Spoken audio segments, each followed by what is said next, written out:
Good day, everyone. My name is Marie Muldowney, and I'm the Managing Director at CSI, a Moody's Analytics company.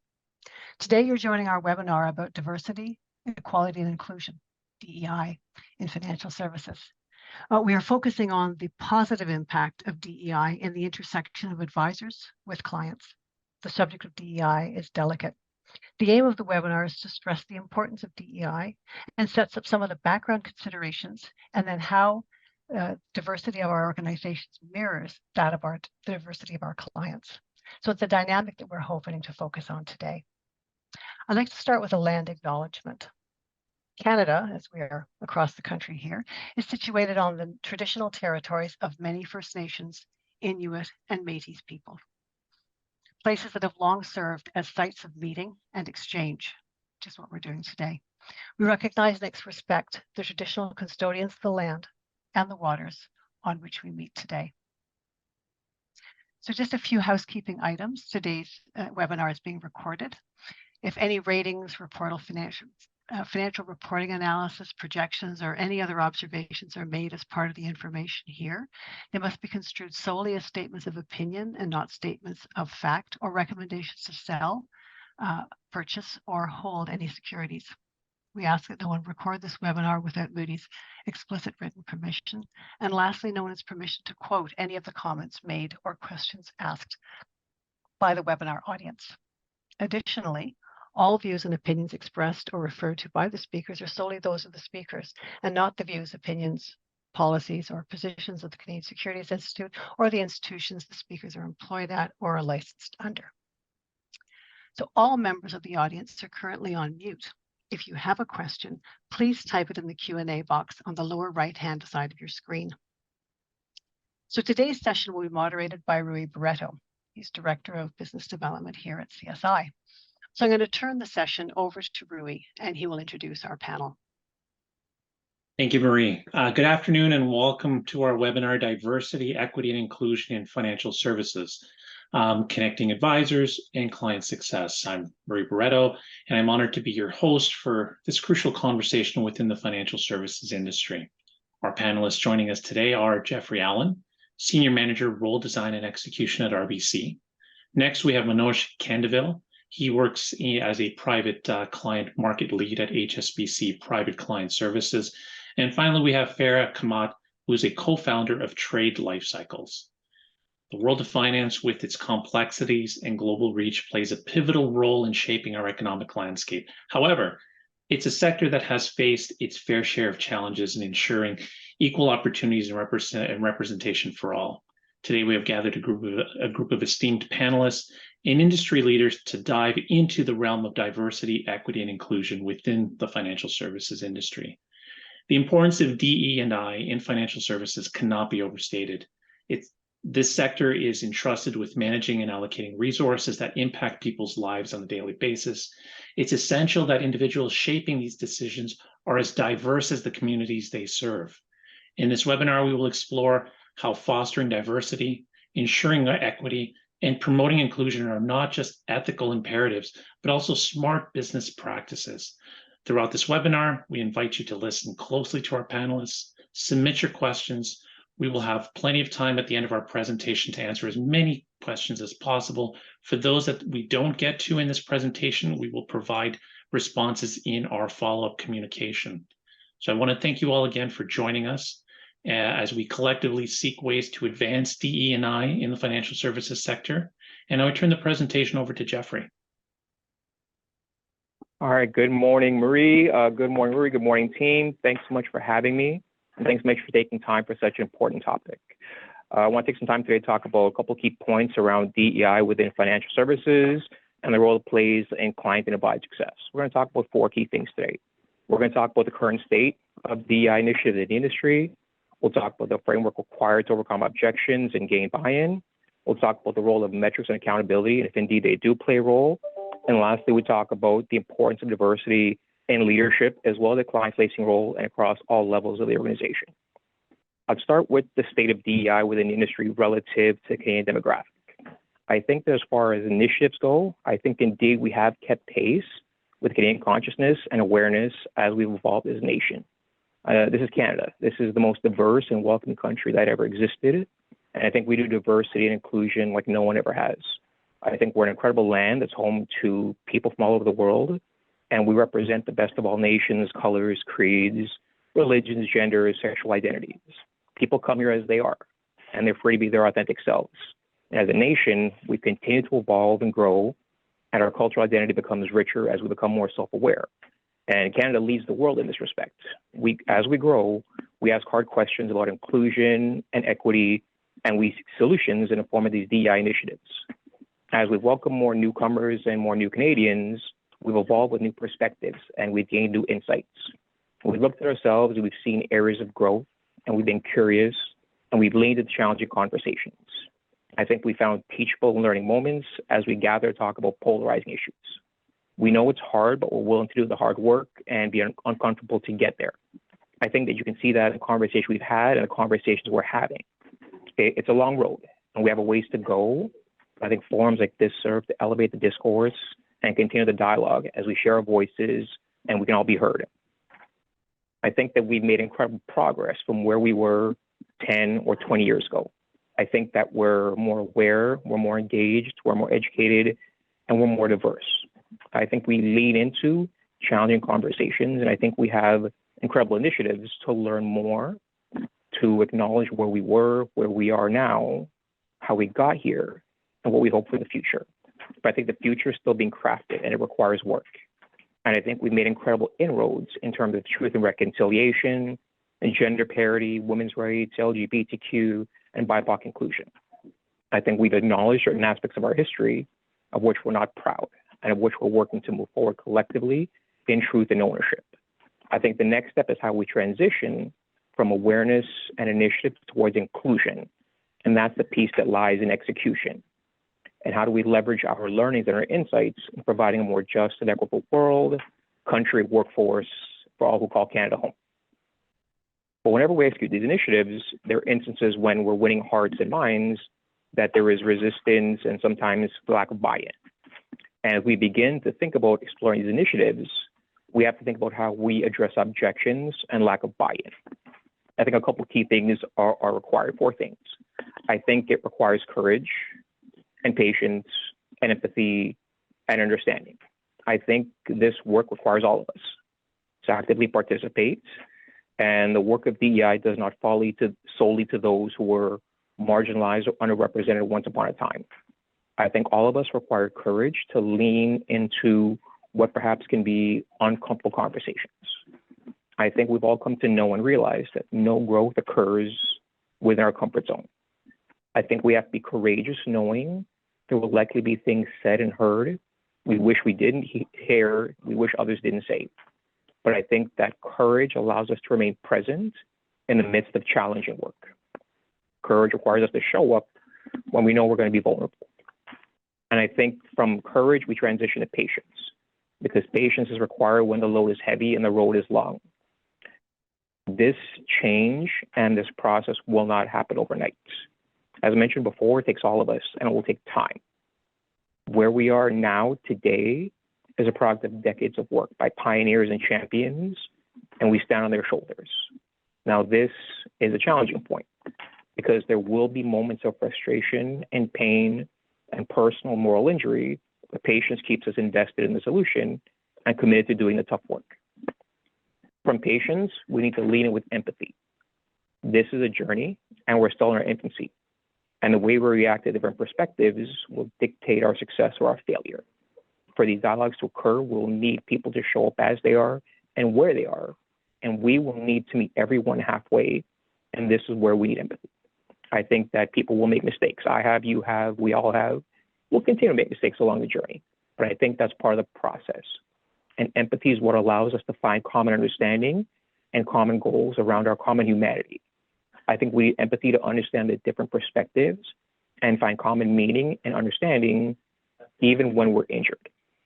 Empathy is what allows us to take discourse and turn it into teachable learning moments and experience so we all grow. Lastly, I think we need understanding. We need a common understanding to realize despite our differences, we all want kind of the same things. I think we all want good neighborhoods and safe schools, rewarding challenging work, and we want our dignity to be seen and heard and to love and to be loved. And I think that's no different for any of us, regardless of how we identify, white, black, brown, gay, straight, binary, non-binary, otherwise. I think once we find that common understanding, we see each other, we hear each other, we understand each other, and we're better able to move forward together. And I think that's the inclusion piece. I'll park that. I think once we start the initiative, we have the conversation. And now we're talking about overcoming buy-in. We need to talk about the role of metrics and accountability. And this is where I put my banker hat on. I think those in the room here were relatively pragmatic. And I think for those of our bankers, I think we're usually action-oriented and we're solutions-driven. We're relatively quick to action. I don't think in the course of any of our respective days, we did anything just for the heck of it. Everything we did was tied to a tangible, measurable outcome, and that's how we defined our success. And I think in terms of metrics and accountability, this is a pivotal point which I believe is integral to the success of any and all DEI initiatives. An organization cannot undertake any strategy without first identifying what the success look like. As we execute these routines and these behaviors, these initiatives, we expect to see an impact to this metric. At the outset, we identify our KPIs, our OKRs, and we visit them at regular touch points to determine if our strategy is sound and the outcomes are materialized. I think the same manner in which we speak about other deliverables and performance measures is the same way in which we speak to DEI goals. Where were we on day one? Where are we now? Where do we commit to be on day 365? I think this is a commitment to DEI, and we can't have commitments without standards and accountabilities. And the very, very last point I want to touch on is the importance of diversity in terms of leadership and client-facing personnel. And I want to be very clear. Diversity should take place without the entire organization. And I think that there are a number of reasons and drivers for greater diversity, whether it's variety of experience, expertise, perspective, increased employee engagement, trust. I think there's a mass amount of data around increased creativity, innovation, better decision-making, critical thinking, collaboration, performance, productivity, et cetera, et cetera. I think beyond that, we do it because it's the right thing to do. I think we pursue these ideals because all of us, regardless of gender, sex, race, color, creed, faith, as mentioned before, we all want to be seen and heard and included and recognized. And in terms of a diverse leadership team, diversity brings greater wealth of experience and expertise and perspective. In terms of client-facing personnel, it breeds trust from the communities we serve, and we feel represented by our commonality. I want to go ahead and expand for a second on the diversity piece.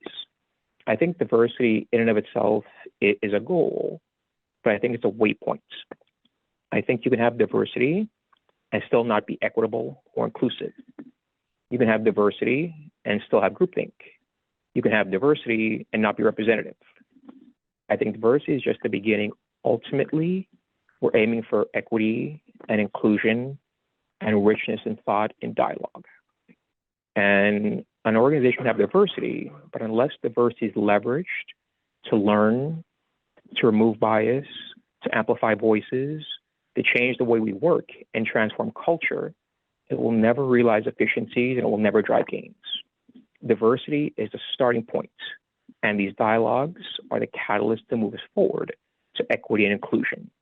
And by having a diverse organization at all levels, we have a workforce which is engaged, collaborative, productive, curious, expedient, and creative in solving problems and representative of the communities it serves, as well as shareholders and partners and employees.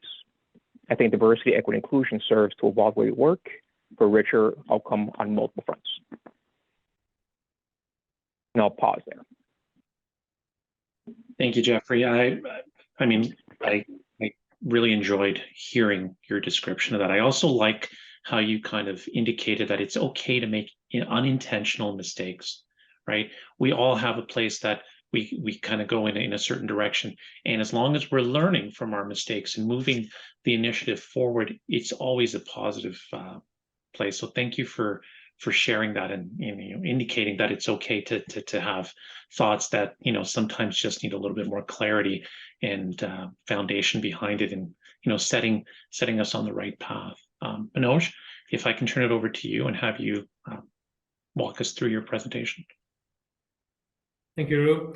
So, I'll be talking about advising. During your advising, you have to address unconscious bias and microaggressions. Ru, could you please move the slide, please?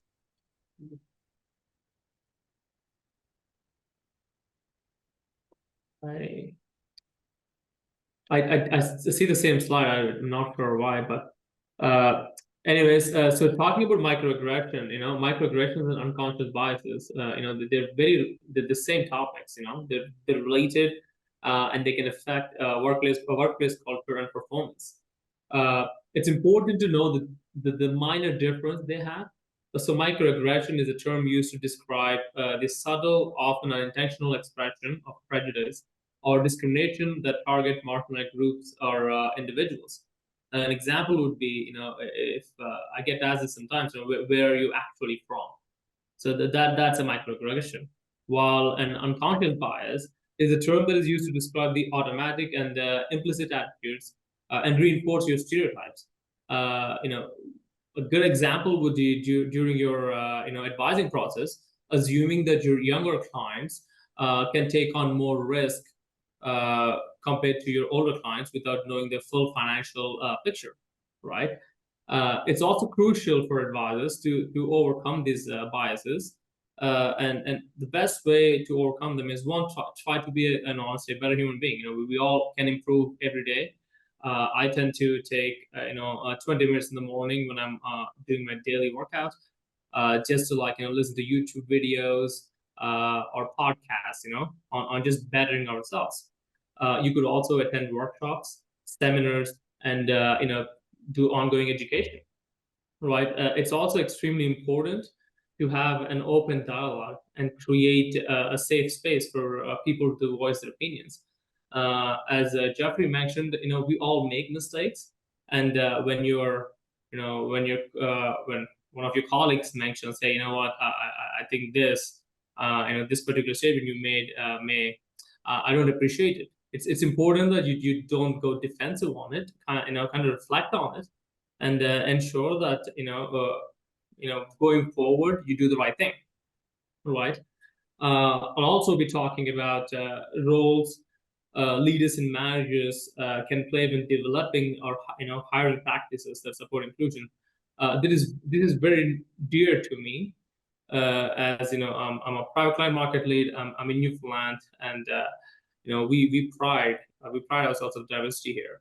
And one of the key things I've done as a manager in my previous role was to ensure that you give an equal chance to everyone, right? Like ensure that when you're looking at a resume, do not keep your biases in check. You can see a name which you do not recognize or you're not familiar with, and that's completely fine. And ensure that you're asking the same questions to the candidates. Also ensure that there are many the candidates go through many interviews if possible, right? Or a group interview, so you can all take notes and ensure that your impression of the candidate is authentic, and give the best candidate the opportunity to work. And see, moving on from that, I'll be talking about the importance of ERGs and BRGs at banks. Well, an ERG is an employee resource group, while a BRG is a bank resource group.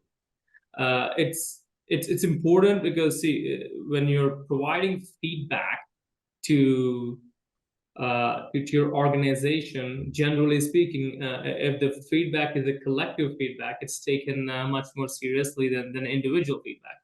So these groups, they don't necessarily need to consist of people who are part of marginalized groups. It can be anyone. You can join the group and ensure that there is, that you're furthering a good cause. And also, these groups should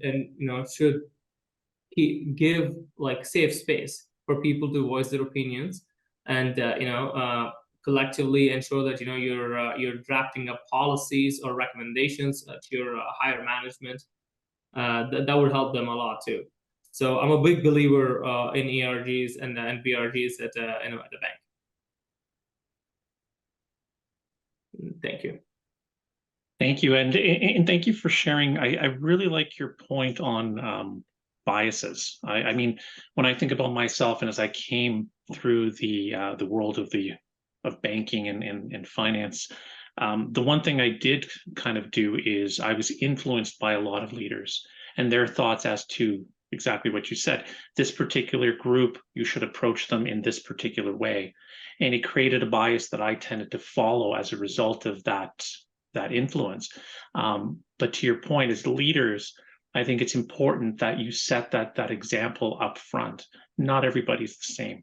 You may see what you see in front of you, but what's actually going on behind in those conversations have to be separated, and you need to look at everybody individually. So thank you so much. Farah, I will turn it over to you. Thanks, Rui. We actually met, Rui and I, like 7 years ago. I was actually working at a nonprofit group, LGBT and Capital Markets, and we wanted to actually spread awareness that, first of all, the financial industry is accessible to people that are part of the community. I know I came out many, many years ago. I've actually been in the industry for about 25 years. I've been out as a lesbian for about 17 years in a traditional Muslim family. At first, it was actually quite difficult for me when I came out. And interestingly enough, it was my community in finance that helped me, navigate that.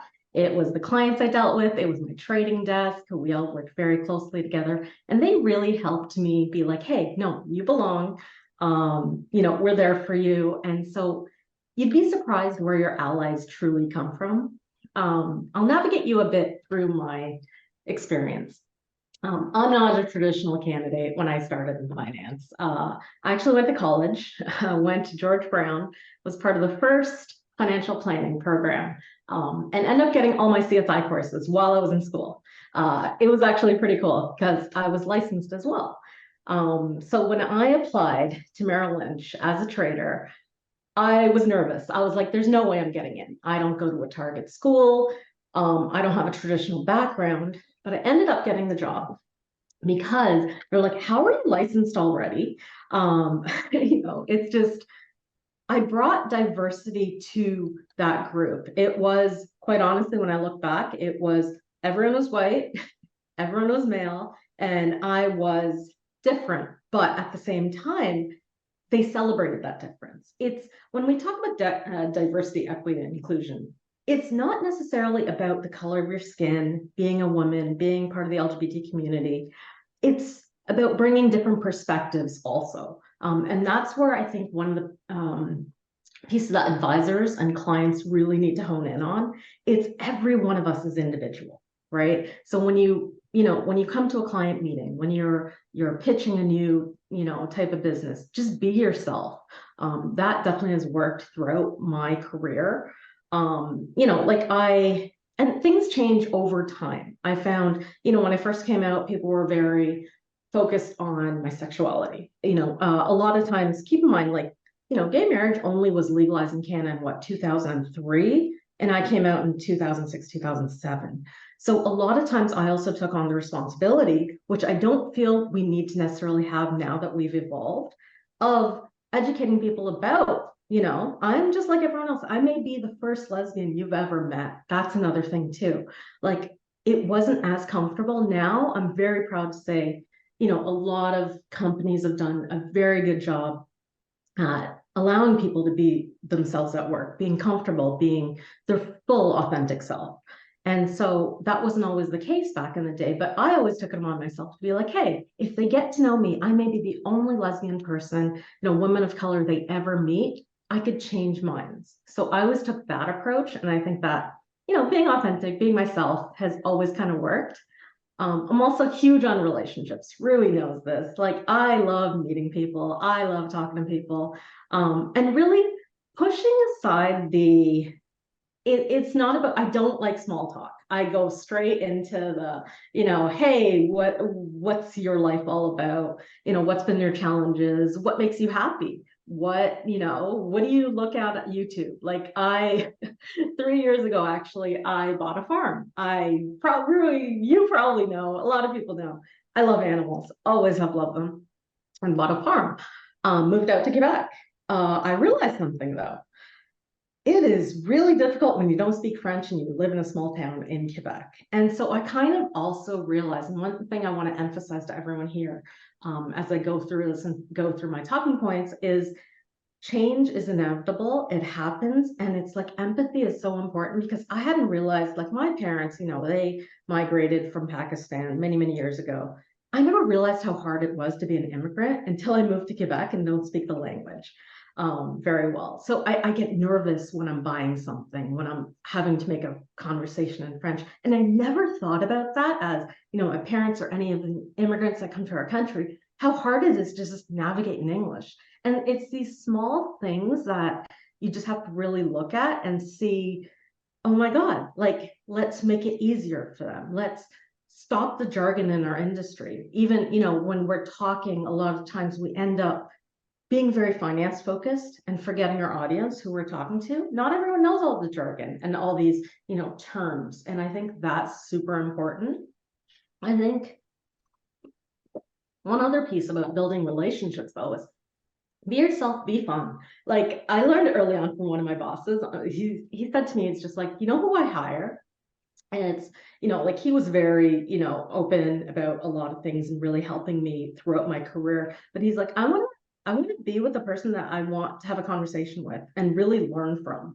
I think that's one of the keys. He's like, I don't want to hire people just like me because then what's the point? So really challenge your biases when you are hiring, when you're even talking to new clients, when you're trying to explore going into another area that you may be nervous about. Like obviously there are financial goals that people have that if they're different from you. For example, you know, fertility is a major thing right now, not just in the LGBTQ community, but also there's a lot of women that are, you know, choosing to have children later and they face those same fertility, you know, issues. So, you know, planning for finances for that is very important.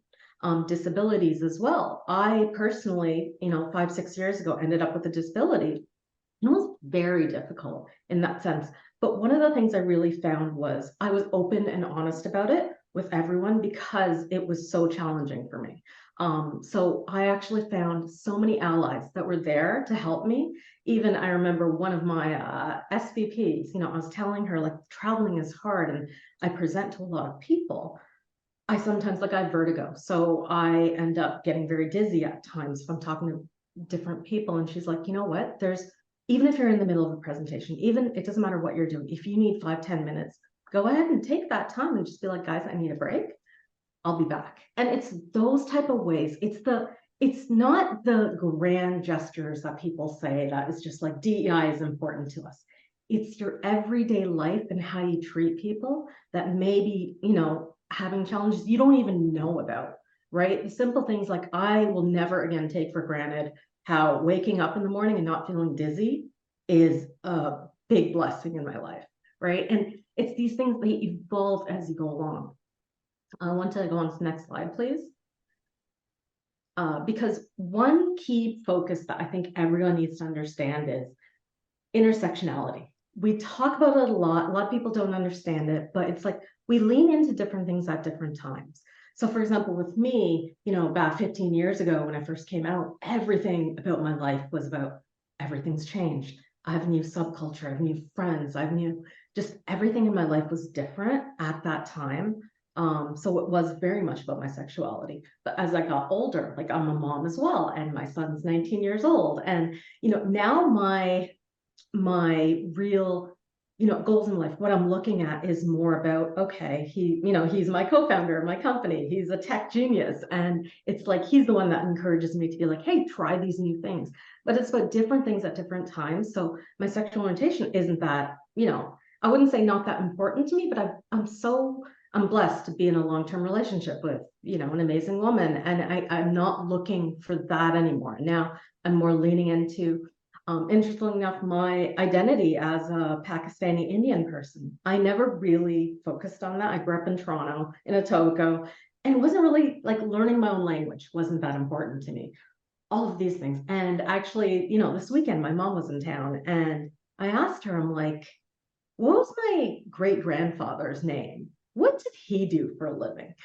Those type of things. So I'm more leaning into my identity and my cultural background, where I'm just finding out, because we've really been talking about generational wealth in that conversation. And, most people lose it within 3 generations. And I'm like, I don't even know my great-grandfather's name or what he did. So it's not so much about the wealth, it's about their story and learning about them. And I think that's so fascinating. But I really think what I'd want to emphasize to everyone, being, every single part, like how many women of color, open lesbians, and, people with disabilities do you meet, right? Ask the questions, ask the uncomfortable questions. The thing I loved about working in a male-dominated industry, guys have no problem asking questions, and being like, hey, and as long as it's done in a respectful way, I actually found it was amazing, because it's just like, you may never get to ask these questions again from a lesbian, for example. And so, they were very comfortable talking to me about that. Next slide, please. I started my own company 6 months ago. Very excited to do this. I'll tell you why I thought about this. I've always had the inkling, like, I'm a builder. I love building things. It's how I am. And so for me, I've built so many products for different companies that I've worked for. And at some point, I didn't think that I really wanted to start a company. Initially, like, it was always on my mind. I did consulting. I had a black swan moment, and I think every one of you should figure out your own black swan moments and talk to them about and find out your clients' black swan moments as well. So I was running the trading desk like many, many years ago at MF Global, and overnight it went bankrupt. Changed my entire life. And it's one of those stories I tell over and over, because I was just like, okay, I'm on the track. I run a trading desk for futures, equities, and options. This is what I love. And then I stopped when the company went bankrupt. I'm like, it's all gone, all of it. Like 150 years of this company existing, gone. And I thought to myself, what do I really enjoy? What do I really want to do with my life? And what am I curious about? That's one of the things I found. Operations, of all things, I was curious about how it all runs. Like, we do a trade.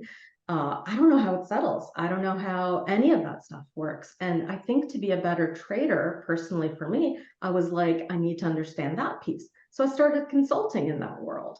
And as I started doing different things, I always looked at myself and been like, okay, I've learned this. And now I'm very curious about this aspect. So I've been always just kind of gone around that and just what feels right to me right now. I think a lot of us, especially, a lot of us in our careers, we get stuck. We're kind of like, okay, we're happy, we're making great money, but we're not learning anything. And so for me, I always have this concept. I say, are you earning and are you learning? Because once I stop learning and that curiosity doesn't really get sparked, I really want to do something. And so even in your current role, a lot of times, ask for stretch opportunities, right? You may be doing this traditionally 80% of the time, then maybe there's 20% of the time that you could be doing something else that will help your clients. Because the more you learn, you'd be surprised how much that you end up just, hey, I learned something 10 years ago and this actually applies right now.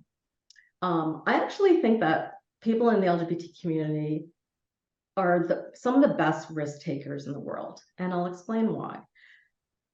We come out often. It's not like you come out once. You keep on coming out over and over and over again. Sometimes, you want to make a point or whatever else. Sometimes it just comes out in conversations. But we need to understand when it's safe for us to come out and when it's not. For example, my partner, she is Muslim. She's not out to her family. She will never come out to her family, and that's okay.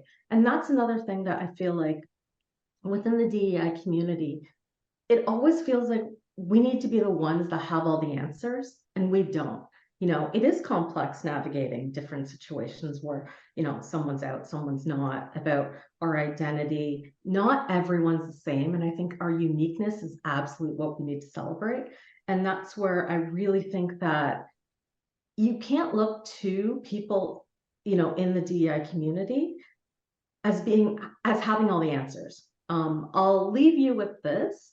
I was actually working with a banking client, and we were talking about gender identity. And to be honest, I had to ask around about, things that evolve so quickly in this space. So I was like, well, do we really need to ask about a person's gender when they're opening up an account? Is that something that's necessary? So they actually went back to their diversity council, asked about it, and we're like, no, actually, we don't need to ask. So it's one of those things, ask the questions.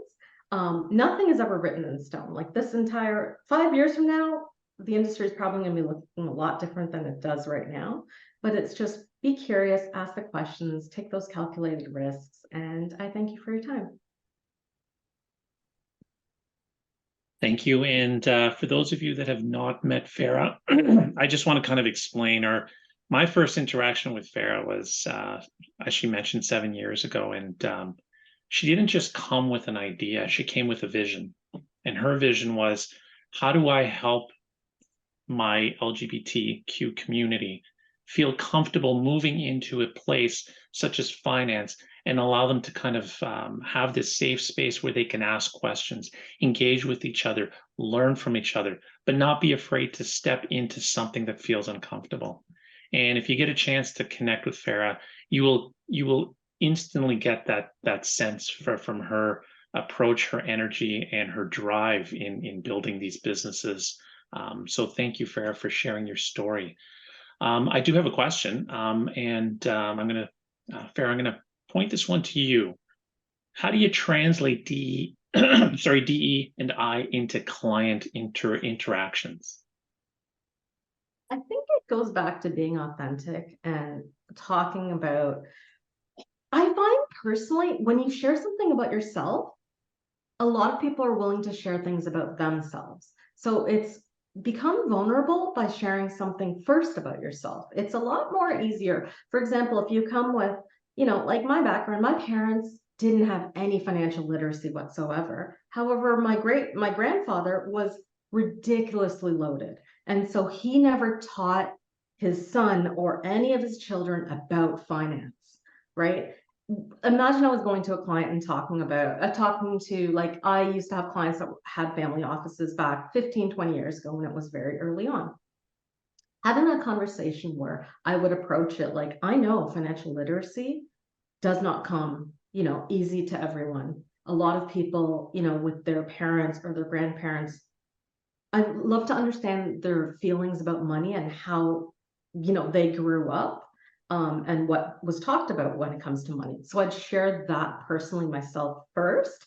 And then it creates a safe space for someone to talk about their own personal feelings with finance and, how their own parents handled it, whatever they feel like sharing. So I think just being authentic and moving past the surface level. I think one of the challenges that people have is they feel like they can't go deeper.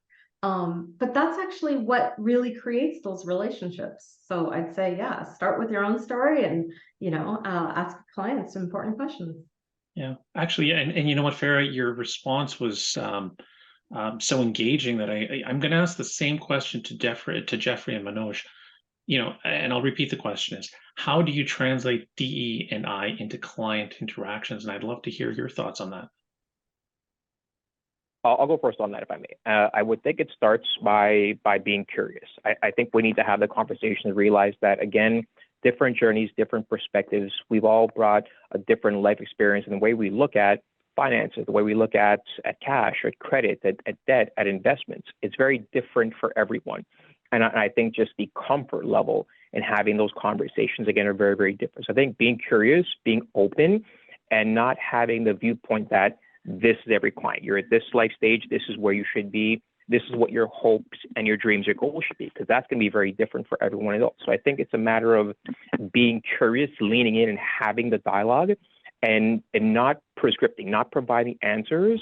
I think that regardless of the dialogue we have, we should be the ones with the questions, not necessarily answers, and create that space where what exactly the client wants, what exactly are their hopes, are their dreams, what they get to accomplish, what are their viewpoints towards debts and savings and investment.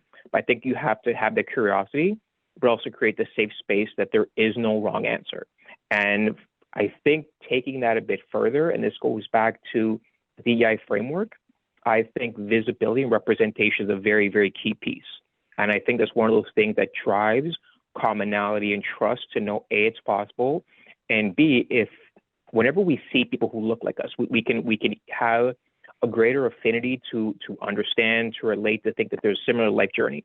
And even if they don't look like us, if they are curious, if they're aware, if they lean in, if they empathize and connect, that makes us more forthcoming and more willing to dialogue. That's my take. Yeah, I think my take starts with trust. There's a good saying: "Those who don't trust won't be trusted." So it's important you build a trusting relationship, and as Farah said, it's important to be authentic to build trust, right? So when you're when you're meeting your clients, one, and know that everyone has biases, so make sure you recognize these biases, and also go through your book. How do you converse with your clients, depending on the race, gender, and identity, and ensure you have a uniform approach, or obviously a personalized approach. But the biggest thing is being trustworthy and authentic, right? So our business is a people's business, literally. So as long if people can trust you, if your clients can trust you, you will grow your business automatically. And that's one of the lacking factors in the new financial services industry, where everyone is extremely focused on showing loud inclusion and all these elements, but sometimes they don't mean it. You need to mean it. And when you do that, you'll grow your client base, and you'll also be a better human being. So focus on trust, focus on recognizing your biases, focus on ensuring that when you do recognize your bias, that you work on it, and keep a uniform approach, and ensure you're also personalized along. Thank you. And the one thing I with this next question, I think it's one of those themes that has come through in all of your presentations, and it's education, right? Obviously, we want to kind of get to a much better place, and we all need to kind of learn from each other, mentor, and all of those good things that come with education. Are there any resources, recommendations that you have found that you've provided to your colleagues, to your employees, to people within the firm that you feel would be a good support for folks on this call? I can take that. Go ahead, Manoj. Yeah, I mean, mine is really simple. I love ancient philosophy. So honestly, like go into that. There's Greek philosophy, there's Chinese and Indian philosophy. When you start digging into these topics, there's numerous things you can take from. So meditating also helps. Again, on the spiritual element, I'm saying this. So this it gives you a comprehensive look and critical thinking on how to approach difficult topics, right? Like there isn't an equation, like a mathematical equation. It comes from within. So try to get into like Stoic philosophy, for example, and Pari. There are few philosophers in China who are extremely popular. It's about the society giving back. So as long as you're focused on the core element, I think you'll be fine. I'm going to give a plug to the 519. If you're in Toronto, it is one of the best, sources of information. They're always giving workshops. I even attended a workshop about how to get on a corporate board. We're talking everything from how to have the conversations with your clients about your finances, how, to deal with coming out later on in life. So absolutely, I'd recommend every person, if you want to learn anything about the LGBTQ community, talk to the 519. They have pretty much the best resources. And there's a lot of online resources as well. Like they have a lot of virtual workshops. So it's not just if you're in Toronto, but I'd say by far they're probably the best out there. Thank you.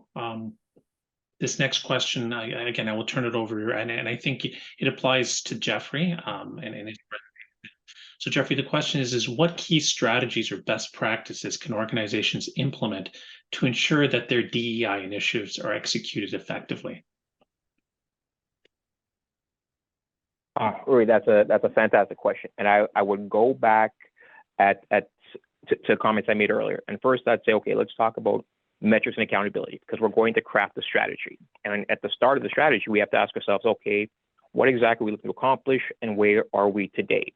And first, I would determine what exactly success look like, and is there a certain thing you're looking to impact, whether it's gender parity, BIPOC, LGBT, whatever the case may be. What are you trying to actually drive, and exactly how are you going to move that forward in terms of is it workshops, is it roundtables, is it Q&A? Do we have speakers coming in? And once you decide on where that first initiative is, and you have that first initiative, and everyone is engaged and everyone is present, I think that is a point in time. And beyond that, it's the takeaways. Okay, we had a dialogue and we discussed about this factor, whatever the case may be, unconscious bias, microaggression, equality, inclusion. We had the dialogue, which is perfect. So we're all no more. But that serves to get us thinking. And beyond that is where we create the safe space for dialogue. So really, you go back to your team and say, okay, we've heard something now. We read this book and it got me thinking, but I have more questions. Is there an environment where I feel safe to ask that question? Is Manoj, is he accessible? Is he open? If whoever it is, am I able to go ahead and have that conversation? Say, you know what, I want to learn more. I want to be a champion, an ally, whatever the case may be, an advocate. I don't know how. And in the course of the journey, as mentioned earlier, I'm going to make missteps. Can you work with me? Can you teach me? And this is something where it's a regular, ongoing dialogue. It's never a point in time where we go on our way and we feel good and that's the end of it. I think it's something ongoing where once we've read the books and we've had the initiative, how do we keep the dialogue? So I think it's safe space, it's candor, it's accountability. And I think it's just making sure that when we have those moments of those missteps, how do we lean into those dialogues? And this is going to be a very, very key piece again, because if someone steps forward and they're curious and they make a misstep, two things are going to happen. We're going to shut that person down and penalize them and shut them down as a way to say, we don't subscribe to that way of thinking. Well, the second avenue is, I'm injured by what you just said, but let's pause, let's unpack it, help me understand how you feel that way. Let me tell you why that's perhaps not the way to go, why perhaps it's offensive, and let's move forward in lockstep. And realize again, this is not going to happen one time. This is going to be a series of conversations. And you're going to be uncomfortable, and I'm going to be uncomfortable. But we're going to get there over time. And unless we have the courage to do so, unless our employer supports it, unless it's something that we make an effort to discuss on an ongoing basis, we're never going to get there. Thank you for that. And thank you for painting that picture of change that's required. Manoj, this question came in. It's related to your presentation.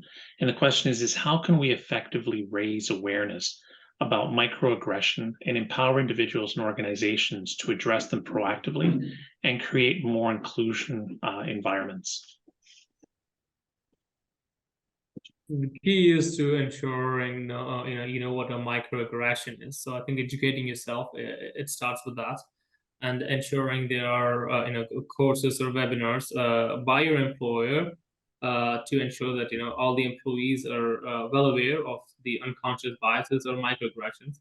One, and number two, ensuring that once you have it, like how once you recognize your your bias, let's say, how do you work with it? It's not easy to fix, right? It's not something you can just say, well, one day I wake up, okay, I know this is what's wrong, I can fix it. So I think you need to ensure that you're consistently working on improving yourself.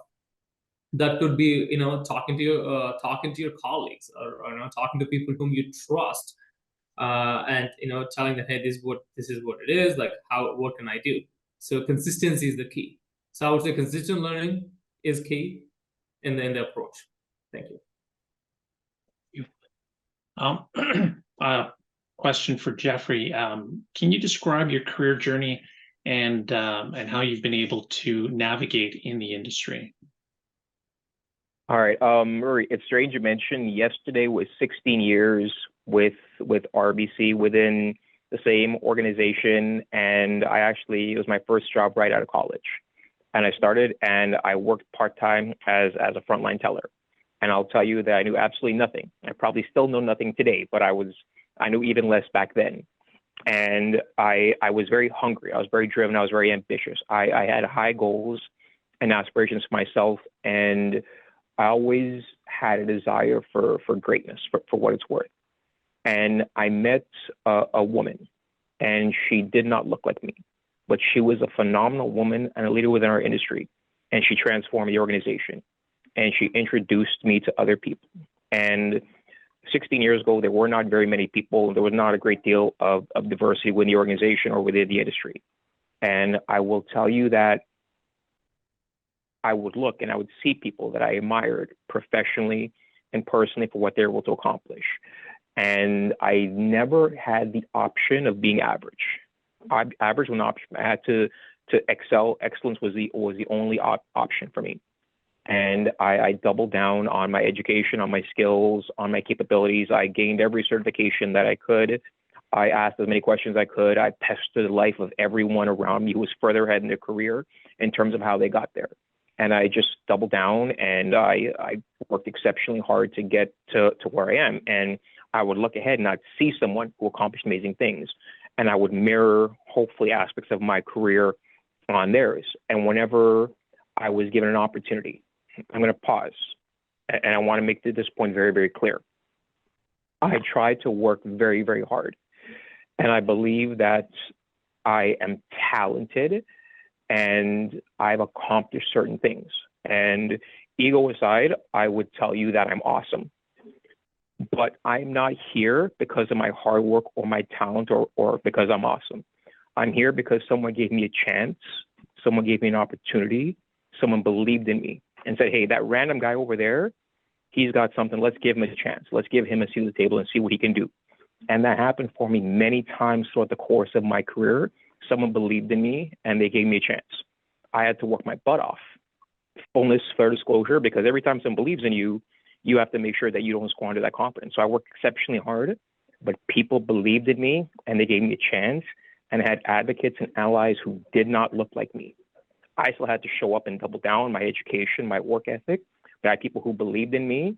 I had people that inspired me. I had to aspire myself to greatness, but all of those things, all of my hard work, all my talents would not mean anything if someone didn't give me a chance and an opportunity. So by God's grace, great leaders, great champions, great hard work, great work ethic, that got me there.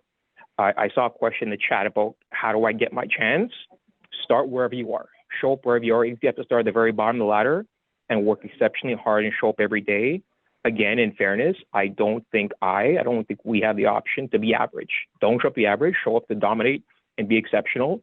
Work very, very hard, work your network, build your brand, show up to be your best authentic self every day, and the opportunities will come. We are changing things every day. We have great allies, great champions, and there are no limits to what we can accomplish. Thank you. Same question, Manoj. So I mean, I started my journey as a teller in 2012. In PEI, I was an international student at that time, and I started working with the Canadian institution. I got moved to Newfoundland in 2014. Then had an opportunity to work with HSBC in 2017. My journey has been, the banking journey is a journey. It's not easy. In the first few years, there were times I debated on quitting. It happens because you're building yourself, right? You're facing adversity, and don't give up. This is a rewarding industry where I love my job. I love this industry. You get to meet so many people and you learn from them. And in the first few years, I didn't see this, as a young grad. I was looking at different industries where you could make significantly high amount of salary. So I think the key is to ensure that, one, go and build a network, and do go to networking events, but focus on actually building a genuine network, right? You have to ensure that you're not just saying hi to people just to say hi. Follow up, right? Go to branches, look for guidance. Seek guidance. It's completely fine. People love to help. Like, I get a lot of LinkedIn messages about, hey, could you please have a chat? And I do that because what, someone did that for me, and that's why I am where I am today. And there are many people in my career who have helped to be where I am. One of my previous leaders used to say, luck plays a factor in your success, but hardworking people get lucky often, right? So like it is important that you're exceptional. Jeffrey said it very well. Unfortunately, I don't have the privilege of being mediocre. You have to be exceptional to stand out, right? And I've also faced adversities throughout my in the beginning part of my career, where I used to think I am the maybe there's something wrong with me. Then you realize it's important sometimes to go out and get a fresh perspective from a different organization. It isn't necessarily you. Sometimes it's the organization itself, right? It's the leaders themselves. So like be conscious of that, and always know that moving to a new country, it isn't easy. You can't just go. If something goes wrong, you can't just go back to your parents. They don't live in the next street, and that makes you. That means you should be stronger, and you need to fight more, right? Like you need to ensure that everything is. Everything won't be rosy, but you're going to fight. Thank you. Thank you, Manoj. And Farah, last question, and slightly different. So Farah, what advice would you give to candidates coming into the industry where they feel that entry is a challenge? I definitely would echo what Manoj said, network. I have a massive network. I love building those relationships. So what I find is if you go ahead and you're just sending your resumes through, the HR link, it's not going to help. Reach out on LinkedIn. If anyone's looking to get in the industry, reach out to me personally. I'd love to introduce you. I'm constantly introducing people. One other piece I would mention is a lot of times people reach out to very senior leaders, but where the networking really is interesting is 1 or 2 levels above you or below you. And so, because a lot of times my network right now is more very senior people in the industry. So I try to reach out to others being like, hey, do you know someone that could help someone on the entry level? And that's where make your connections with people that are in the same job as you, that are in a job that you want in 2 or 3 years. Don't look at the 10, 20 years because you don't know where your career is going to be. We don't even know where the industry is going to be in 10 years. So focus on the next 1 or 2 years, what you want. And again, networking is everything. It's building those relationships, because every single role I've gotten has been through networking, or someone reached out because someone had a conversation behind closed doors I wasn't aware of, that they're like, hey, talk to Farah. She could do this for you. And I'd recommend everyone also do that for other people. I think it's so important. Thank you.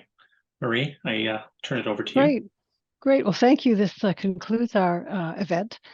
Thank you to Jeffrey, Manoj, and Farah, our panel members, for providing their insights on DEI and financial services and its relationship to employees and clients.